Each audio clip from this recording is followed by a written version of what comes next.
तो दोस्तों टाइटन ने अपने क्वार्टर फोर के नंबर को डिस्क्लोज कर दिया है। तो चलिए देखते हैं क्या है क्वार्टर फोर के नंबर्स के अंदर। लेकिन उससे पहले बता दूं, कंपनी की ओर से डिविडेंड की भी अनाउंसमेंट की गई इस क्वार्टर में। 15 रुपये के हिसाब से कंपनी आपको डिविडेंड देने जा रही है। चलिए नंबर देख लेते हैं। डाटाबेस के यहाँ पे क्रोस में है। तो देखिए पिछले क्वार्टर में कंपनी 24,915 करोड़ का रेवेन्यू जनरेट की थी ऑपरेशन के थ्रू।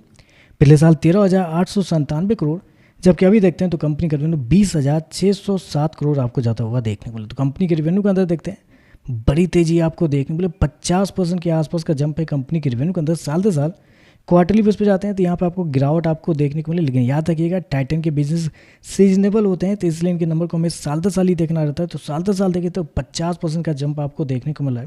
एक बड़ा जंप आप कर सकते हैं। कंपनी ने शो किया 20,607 करोड़ का रेवेन्यू इस क्वार्टर में, जबकि मार्केट का अनुमान भी था लगभग 20,500 करोड़ के आसपास। तो आप कह सकते हैं जितना मार्केट का अनुमान था उतना ही आपको देखने को मिला। तो नंबर इन लाइन है, लेकिन 50% की तेजी, वो भी टाइटन जैसे कि बड़ी कंपनी के लिए बहुत बड़ा कर सकते हैं आप। चलिए कंपनी खर्चे क्या निकलते हैं वो देखते हैं। तो देखिए पिछले क्वार्टर में कंपनी 23,192 करोड़ खर्च की थी। पिछले साल 13,814 करोड़, जबकि अभी देखते हो तो कंपनी खर्चे 25,569 करोड़ आपको देखने को मिला। तो खर्चे देखते हैं तो खर्चे भी आपको ज़्यादा आपको देखने को मिले। मतलब रेवेन्यू 50% के आसपास बढ़ा है, खर्चे देखते हो तो लगभग 90% के आसपास बढ़ते हुए देखने को मिले।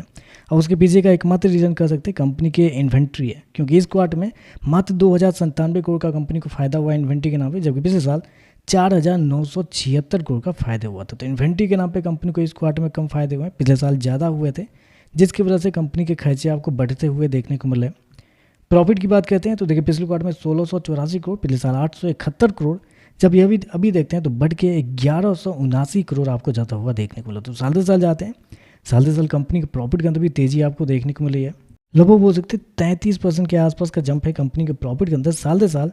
जबकि क्वार्टरली बेस पे जाते हैं तो क्वार्टरली बेस पे गिरावट आपको देखने को मिली। लेकिन ऑलरेडी मैंने आपको बताया कि हमें क्वार्टरली बेस पे नहीं देखना है, हमें साल दर साल ही देखना है। तो साल दर साल देखें तो कंपनी के प्रॉफिट के अंदर एक बड़ी तेजी आपको देखने को मिल रही है। हालांकि मुझे लगता है कि थोड़ा सा कम प्रॉफिट अभी आपको देखने को मिला, क्योंकि कंपनी जो क्या है 1,180 करोड़ के आसपास का प्रॉफिट इस क्वार्टर में, जबकि मार्केट का अनुमान था 1,460 करोड़ के आसपास। तो प्रॉफिट देखते हैं तो प्रॉफिट आपको कम आपको देखने को मिला है। वही इन्वेंट्री की वजह से कंपनी के प्रॉफिट उतने नहीं बढ़े जितने बढ़ने चाहिए थे।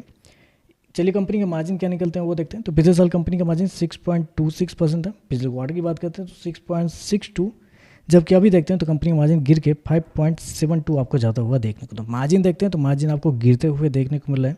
चलिए कंपनी का ईपीएस क्या है वो देखते हैं। तो देखिए पिछले क्वार्टर में कंपनी का ईपीएस लगभग 18,98 पिछले साल 9,82, अभी देखते हैं तो 13,28 आपको जाता हुआ देखने को मिला। तो ओवरऑल अगर देखा जाए तो नंबर ठीक है, लेकिन उतने तोड़फोड़ नहीं कर सकते आप, क्योंकि जितनी मार्केट की उम्मीद थी प्रॉफिट को लेकर उतना प्रॉफिट आपको बढ़ता हुआ देखने को नहीं मिला। प्रॉफिट बिलो एस्टीमेट आपको देखने को मिला। रेवेन्यू इनलाइन है, लेकिन प्रॉफिट बिलो एस्टीमेट आपको देखने को मिला। तो देखते हैं इस पर मार्केट कैसे ये कहता है। वीडियो पसंद आए तो लाइक कीजिएगा, साथ में साथ चैनल को सब्सक्राइब जो कीजिएगा। धन्यवाद।